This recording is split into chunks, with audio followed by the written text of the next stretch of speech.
ఆకాశవాణి ప్రాంతీయ వార్తలు చదువుతున్నది ఎస్ మణి. ముఖ్యాంశాలు: రైతుల సమస్యలు పరిష్కారమే లక్ష్యంగా కేంద్ర ప్రభుత్వం పనిచేస్తోందని ప్రధానమంత్రి నరేంద్ర మోదీ పేర్కొన్నారు. విజయవాడ, హైదరాబాద్ల మధ్య గ్రీన్ ఫీల్డ్ ఎక్స్ప్రెస్ హైవే నిర్మించనున్నట్లు కేంద్ర రోడ్డు రవాణా, జాతీయ రహదారుల శాఖ మంత్రి నితిన్ గడ్కరీ వెల్లడించారు. రైతును రాజును చేయాలన్నదే కూటమి ప్రభుత్వ లక్ష్యమని ఆంధ్రప్రదేశ్ ముఖ్యమంత్రి నారా చంద్రబాబు నాయుడు తెలిపారు. ప్రపంచ స్థాయిలో పోటీ పడాలనే ఉద్దేశంతోనే తెలంగాణలో స్పోర్ట్స్ పాలసీని తీసుకువచ్చినట్లు ముఖ్యమంత్రి రేవంత్ రెడ్డి స్పష్టం చేశారు. తెలంగాణలో సబ్ రిజిస్టార్ కార్యాలయాలను పునర్వ్యవస్థీకరిస్తున్నట్లు రెవెన్యూ శాఖ మంత్రి పొంగులేటి శ్రీనివాసరెడ్డి పేర్కొన్నారు. ఇక వార్తల్లోని వివరాలు: రైతుల సమస్య పరిష్కారమే లక్ష్యంగా ప్రభుత్వం పనిచేస్తోందని ప్రధానమంత్రి నరేంద్ర మోదీ అన్నారు. ఉత్తరప్రదేశ్లోని వారణాసిలో నిన్న 20వ విడత పీఎం కిసాన్ సమ్మాన్ నిధులను విడుదల చేసి 9,70,00,000 మంది రైతుల బ్యాంకు ఖాతాలకు 20,500 కోట్ల రూపాయలను నేరుగా బదిలీ చేశారు. అనంతరం ఉత్తరప్రదేశ్ ముఖ్యమంత్రి యోగి ఆదిత్యనాథ్తో కలిసి వివిధ అభివృద్ది కార్యక్రమాలకు శంకుస్థాపనలు చేశారు. ఈ సందర్భంగా ప్రధానమంత్రి నరేంద్ర మోదీ మాట్లాడుతూ పీఎం కిసాన్ సమ్మాన్ నిధిలో భాగంగా ఇప్పటి వరకు 3,75,000 కోట్ల రూపాయలు రైతుల ఖాతాలకు బదిలీ చేసినట్లు చెప్పారు. అనంతరం దేశ ఆర్థికాభివృద్ధిని వివరిస్తూ दुनिया के देश अपने अपने हितों पर फोकस कर रहे हैं। भारत भी दुनिया की तीसरी सबसे बड़ी अर्थव्यवस्था बनने जा रहा है। इसलिए भारत को भी अपने आर्थिक हितों को लेकर सजग रहना ही है, लेकिन देश के नागरिक के रूप में भी हमारे कुछ दायित्व है। और ये बात सिर्फ मोदी नहीं, हिंदुस्तान के हर व्यक्ति ने दिन में हर पल बोलते रहना चाहिए. విజయవాడ, హైదరాబాద్ల మధ్య గ్రీన్ ఫీల్డ్ ఎక్స్ప్రెస్ హైవే నిర్మించనున్నట్లు కేంద్ర రోడ్డు రవాణా, జాతీయ రహదారుల శాఖ మంత్రి నితిన్ గడ్కరీ అన్నారు. ఆంధ్రప్రదేశ్లోని గుంటూరు జిల్లా మంగళగిరిలో ముఖ్యమంత్రి నారా చంద్రబాబు నాయుడు, ఉప ముఖ్యమంత్రి కె పవన్ కళ్యాణ్, పలువురు కేంద్ర, రాష్ట్ర మంత్రులు కలిసి నిన్న వివిధ జాతీయ రహదారులకు ప్రారంభోత్సవాలు, శంకుస్థాపనలు చేశారు. ఈ సందర్భంగా కేంద్ర మంత్రి నితిన్ గడ్కరీ మాట్లాడుతూ ఏ దేశమైనా ఆర్థిక ప్రగతి సాధించాలంటే రహదారుల పాత్ర ఎంతో కీలకమన్నారు. దేశంలో రవాణా వ్యయం 16% ఉందని, దీనిని 9% తగ్గించాలని లక్ష్యంగా పనిచేస్తున్నట్లు చెప్పారు. గ్రీన్ హైడ్రోజన్ దే భవిష్యత్తు అని ఆయన పేర్కొంటూ हाइड्रोजन ट्रायल के लिए 10 रूट पर काम कर रहे हैं. आंध्र प्रदेश में ये जो विशाखापट्टनम से बयावरम ये प्रोजेक्ट लिया है, वॉल्वो को दिया है. अब टाटा ने हाइड्रोजन फ्यूल सेल का ट्रक लॉन्च किया, जिसका मैंने इनॉग्रेशन किया है. और आईसी इंजन डीजल और पेट्रोल का, उसमें भी हाइड्रोजन डाल के गाड़ियां चल रही है. मैं चंद्रा बाबू जी को विशेष रूप से अनुरोध करूंगा, ये हाइड्रोजन ये भविष्य है और आप वैसे ही आप उसमें अच्छा काम कर रहे हैं. थोड़ा ये प्रोजेक्ट के आधार पर आप हाइड्रोजन का बढ़ाने के लिए भी मदद करिए. అభివృద్ధికి, నాగరికతకు రహదారులు చిహ్నమని ఈ కార్యక్రమంలో పాల్గొన్న ఆంధ్రప్రదేశ్ ముఖ్యమంత్రి నారా చంద్రబాబు నాయుడు అన్నారు. 5,233 కోట్ల రూపాయలు విలువైన రహదారుల పనులకు కేంద్ర మంత్రి నితిన్ గడ్కరీ శంకుస్థాపన చేసినట్లు చెప్పారు. రాష్ట్రంలో 20 పోర్టులు, 9 విమానాశ్రయాలను ఏర్పాటు చేయబోతున్నట్లు తెలిపారు. రాష్ట్రాన్ని లాజిస్టిక్ హబ్గా మారుస్తామన్నారు. ప్రపంచ స్థాయిలో పోటీ పడాలనే ఉద్దేశంతోనే తెలంగాణలో స్పోర్ట్స్ పాలసీని తీసుకువచ్చినట్లు ముఖ్యమంత్రి రేవంత్ రెడ్డి అన్నారు. చదువుల్లోనే కాదు, క్రీడల్లోనూ యువత రాణించాల్సిన అవసరం ఉందన్నారు.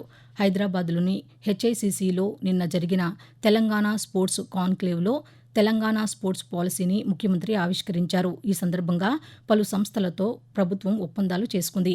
అనంతరం ముఖ్యమంత్రి మాట్లాడుతూ ఆర్థిక వ్యవస్థలో బలమైన శక్తిగా ఎదిగిన దేశం క్రీడలకు బలమైన వేదిక కావాలని పేర్కొంటూ ఒక స్పష్టమైన క్రీడా విధానాన్ని, స్పోర్ట్స్ యూనివర్సిటీ, స్పోర్ట్స్ అకాడమీలను ప్రోత్సహించాలని, దేశంలో నూతన విధానాన్ని ప్రవేశపెట్టాలి. దేశం అభివృద్ధి చెందాలి. ఒక బలమైన ఆర్థిక వ్యవస్థగా ఎదుగుతున్న ఈ దేశం ఒక బలమైన క్రీడలకు వేదిక కావాలి అని మా ప్రభుత్వం ఆలోచన చేసింది. అందుకే మా విజన్ డాక్యుమెంట్ తెలంగాణ రైజింగ్ 2047లో స్పోర్ట్స్ పాలసీ కూడా ఒక చాప్టర్ పెట్టి సమాజంలో సక్సెస్ స్టోరీ ఉన్న వాళ్ళని అందరినీ ఒక వేదిక మీదకి తీసుకొచ్చినాం.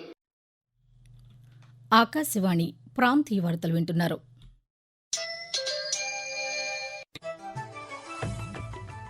నిరంతర వార్తా విశేషాల కోసం ఆకాశవాణి సామాజిక మాధ్యమ వేదికలైన న్యూస్ ఆన్ ఎయిర్ యూట్యూబ్ ఛానల్ను, newsonair.gov.in వెబ్సైట్ను, ట్విట్టర్లో ఆల్ ఇండియా రేడియో న్యూస్ను వీక్షించండి. తెలుగు ప్రాంతీయ వార్తా విశేషాల కోసం ఆకాశవాణి న్యూస్ విజయవాడ మరియు ఆకాశవాణి న్యూస్ విశాఖపట్నం యూట్యూబ్ ఛానల్స్ను వీక్షించండి.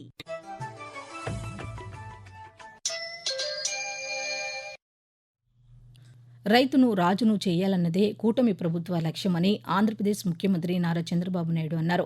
ప్రకాశం జిల్లా దర్శి మండలం వీరాయపాలెంలో నిన్న అన్నదాత సుఖీభవ పీఎం కిసాన్ సమ్మాన్ నిధి పథకంలో భాగంగా అర్హులైన రైతుల ఖాతాల్లో తొలి విడతగా ఒక్కొక్కరికి 7,000 రూపాయల చొప్పున 46,85,000 మంది బ్యాంకు ఖాతాల్లో 2,343 కోట్ల రూపాయలను బదిలీ చేశారు. వచ్చే సీజన్కు వెలిగొండ ఫేజ్ 1ను పూర్తి చేసి ప్రకాశం జిల్లాకు కృష్ణా జలాలను అందిస్తామన్నారు. ఈ నెల 15 నుంచి మహిళలకు ఉచిత బస్సు అమలు చేస్తామన్నారు. తెలంగాణలో సబ్ రిజిస్టార్ కార్యాలయాలను పునర్వ్యవస్థీకరిస్తున్నట్లు రెవెన్యూ శాఖ మంత్రి పొంగులేటి శ్రీనివాసరెడ్డి వెల్లడించారు. హైదరాబాద్లోని సచివాలయంలో స్టాంపులు రిజిస్ట్రేషన్ శాఖ అధికారులతో నిన్న సమీక్ష నిర్వహించారు. ఈ సందర్భంగా మంత్రి మాట్లాడుతూ కార్పొరేట్ స్థాయిలో శాశ్వత భవనాలను నిర్మించాలని నిర్ణయించినట్లు తెలిపారు. 4 జిల్లాల్లో 9 సమీకృత సబ్ రిజిస్టార్ భవనాలు నిర్మించనున్నట్టు చెప్పారు. త్వరలో గచ్చిబౌలిలో భవన నిర్మాణానికి శంకుస్థాపన చేసేందుకు ఏర్పాట్లు చేయాలని అధికారులను ఆదేశించారు. రైతుల అభ్యున్నతే కేంద్ర ప్రభుత్వ లక్ష్యమని కేంద్ర హోంశాఖ సహాయ మంత్రి బండి సంజయ్ అన్నారు. కరీంనగర్ జిల్లా చొప్పదండిలో పీఎం కిసాన్ ఉత్సవ్ దివస్ కార్యక్రమంలో పాల్గొన్న ఆయన మాట్లాడుతూ ఎరువులను రైతులకు సబ్సిడీపై అందించేందుకు కేంద్రం 11 లక్షల కోట్ల రూపాయలకు పైగా ఖర్చు చేస్తుందన్నారు. అనంతరం జిల్లా పరిషత్ ఉన్నత పాఠశాల విద్యార్థులకు సైకిళ్లను పంపిణీ చేశారు. గుంటూరు పార్లమెంటు నియోజకవర్గ పరిధిలో 7 నూతన పై వంతెనలను నిర్మించడం ద్వారా ట్రాఫిక్ సమస్యకు శాశ్వత పరిష్కారం చూపనున్నట్లు కేంద్ర గ్రామీణాభివృద్ధి, కమ్యూనికేషన్ శాఖల సహాయ మంత్రి డాక్టర్ పెమ్మసాని చంద్రశేఖర్ తెలిపారు. ఆంధ్రప్రదేశ్లోని గుంటూరు జిల్లాలో సంబంధిత అధికారులతో నిన్న నిర్వహించిన సమావేశంలో మంత్రి మాట్లాడుతూ కేంద్ర రాష్ట్ర ప్రభుత్వాల సమన్వయంతో వేగంగా అభివృద్ధి పనులు చేపడుతున్నామని, 2 ఏళ్లలో గుంటూరును ట్రాఫిక్ ఇబ్బందులు లేని నగరంగా మార్చాలన్నదే తమ లక్ష్యమని చెప్పారు.